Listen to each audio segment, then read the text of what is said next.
Hi, everybody. This is Erica Chandler Carter for EDL 856 School Community Relations, and this is my case study, Parental Apathy. Category 1, Problem Identification and Analysis. Well, what do I know? I know that Mrs. Rose recently completed her master's in school administration and is currently in her first position as an assistant principal. She is working alongside an experienced principal who does not agree with her concern of the school's lack of parental and community involvement. Her principal believes from prior experiences that parents are better off left alone, but Mrs. Rose knows that is not the best way to create a successful and well-rounded learning environment for the students of the school. Upon approaching the subject of parental involvement twice, the principal finally agrees to host a parent meeting, but will not approve of any type of PTA or PTO options. He would consider forming a parental and advisory group, and paper announcements were sent home with students. At the meeting, 8 parents showed up for the scheduled meeting. What do I need to know? I think it is important to know how long the principal has been in his current position and how he thinks everything has been going fine so far. This is important because sometimes we get stuck in a rut during our careers and change is kind of hard to accept, especially when someone new or younger comes into a position so close to ours. As the world changes, we also need to change with it, with our positions and our expectations of how we do our job. Um, I also need to know if there were any issues in the past that turned parents away from being involved in the school. This would be an important question to reflect on so that the same mistakes are not made in the future and new approaches to parental and community involvement could be taken in the future. I think it's important to ask when the last time that we as the district reached out to parents be involved other than asking for lunch monitors and volunteers. Have there been times that parents have been invited into the classrooms? Have there been times that parents have been invited to classroom parties? I believe if the parents feel welcome and not just needed as volunteers, they'll be much more willing to help in a time of need. Does the district use any kind of updated mediums to communicate with the parents and the community? A new way of communication could reach more people, therefore inviting more people to attend the meeting. What took place after 8 people showed up? Did the meeting go on? Was it rescheduled? Did the administration ask for ideas and input from these 8 people? How this situation played out and was handled could really make or break the future of inviting and involving parents and community in the future. The internal communication of the administration, they do not uphold the same values and expectations when it comes to school and community relations. This hinders the entire idea of getting involved and before we even include the public or get started. The principal and the assistant principal need to be on the same page and share their ideas to really start the meeting off on a good note before it's introduced to the public. Parental and community relations within the school are essentially non-existent, which creates a divide between the home and the classroom. We know parental involvement in the school system leads to more successful students, and past efforts of getting parents in the building have failed. So the school has essentially given up on trying anything new and making changes to what is not working, which is a huge problem. Updated communication pathways between the school and home are not being executed. A paper announcement with little detail and information is sent home with students to hopefully get into the hands of their parents. Through using an updated pathway of communication such as email, newspaper, social media especially, it's instant and everybody has some form of technology to hear these announcements. I think the invitation would have been available for many, many more people rather than just the students who got home, handed that paper to parents to see. If a larger effort was taken into getting the word out, the community would have seen the excitement that the school had for putting on this meeting, and I think the community would have gotten more involved. So my proposed plan of action. Personally, I think that the administration went about getting parents into the school all wrong. My proposed plan of action is to first get parents into the door with their children outside of the normal school day. I would plan to get together with all of my teachers and have a brainstorming session about how we can plan an event, get the parents and the students in the classroom at the same time. This could be a game night, it could be a school scavenger hunt, it could be a small school barbecue. Whatever the team comes up with, I think we need to incorporate a little bit of food, because where there is food, the people come. I think getting the parents into the school with the children will allow all stakeholders to really bond and create a mutually beneficial relationship.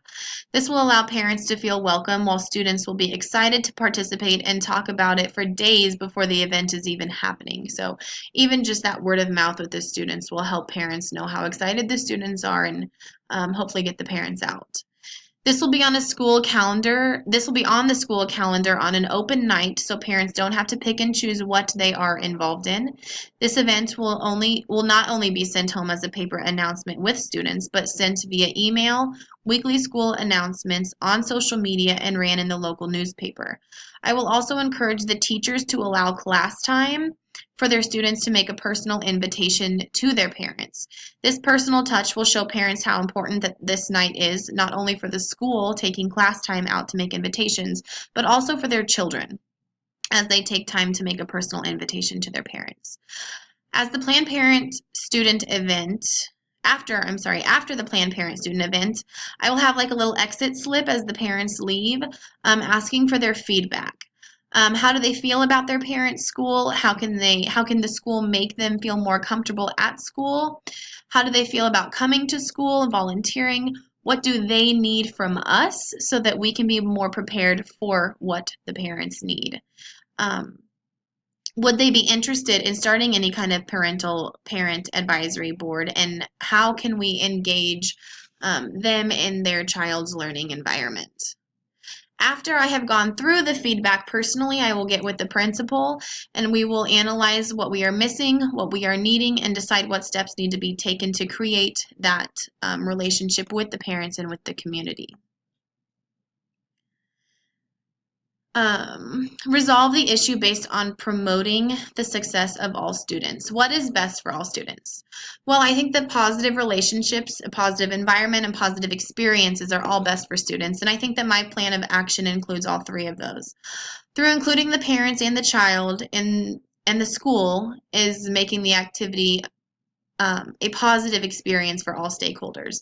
The environment is safe and allows the parents into the building and allows the students to come to school and just be kids.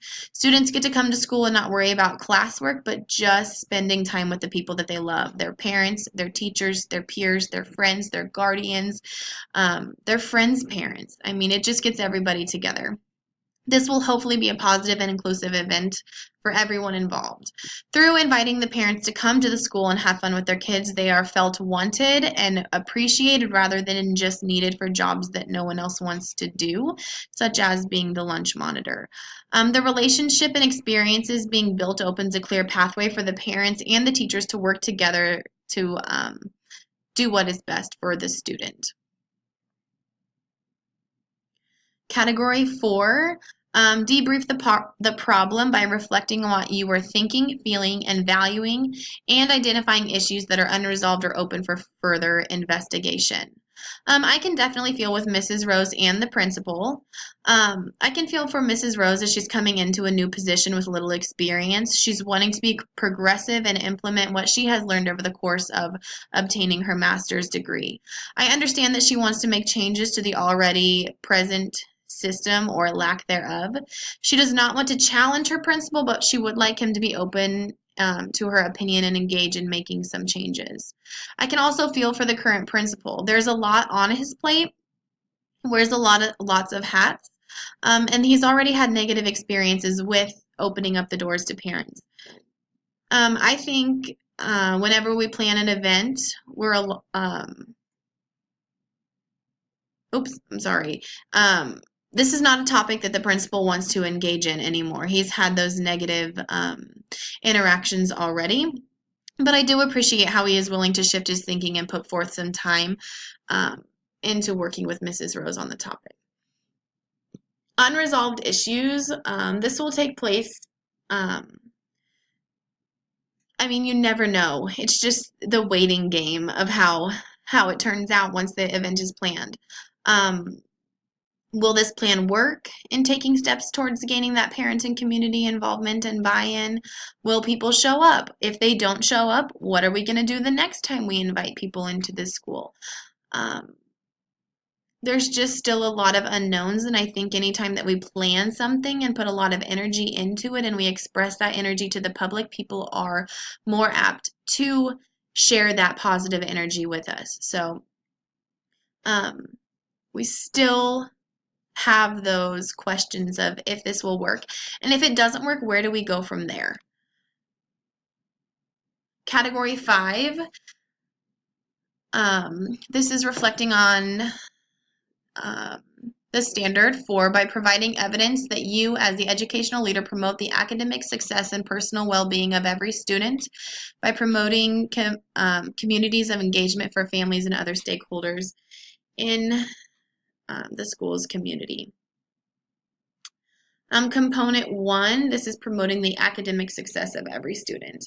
And I think as the educational administrator, I worked with the internal relations to come up with an event that includes the whole child by including their guardians, teachers, school environment, and an opportunity to engage in activities outside of the curricular content. And I was able to use digital mediums to appeal to larger audiences.